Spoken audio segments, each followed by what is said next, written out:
take another illustration to further clarify your concepts.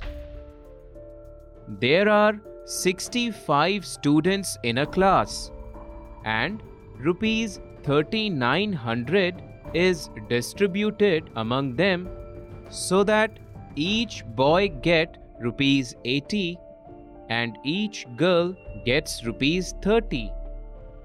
Then find the difference between the number of boys and girls in the class. In this problem, we have to understand straight away that each boy receives rupees 80 and each girl receives rupees 30.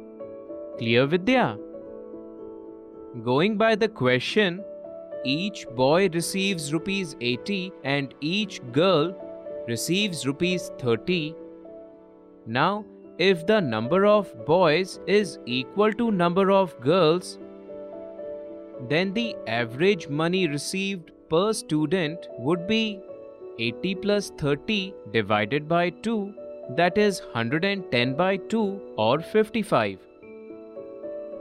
But the average money distributed in our question is total money over total number of students, that is 3900 over 65, which is equal to 60. Now focus, Vidya. If the average were 55, it would be exactly between 80 and 30. But the average is coming out to be 60.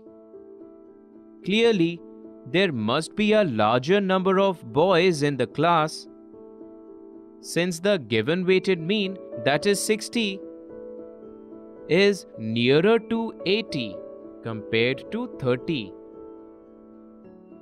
Now, Vidya, find the ratio of number of boys and girls in the class through alligation tool.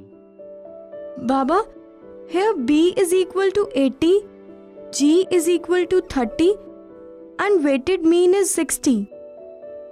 Further, computing the cross difference, it is 60 minus 30, that is equal to 30, and 80 minus 60 equals to 20.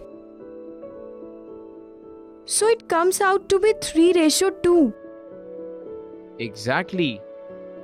And here the total number of students is 5k, which is equal to 65 as per given in the question. Now we can easily find the number of girls.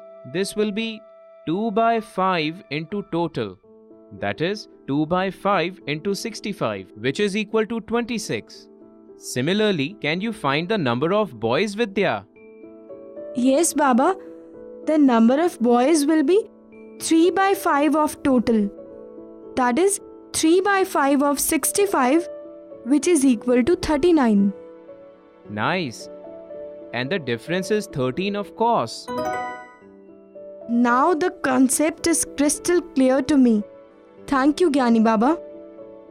But Vidya, keep practicing such questions, as practice makes a man perfect. Don't forget.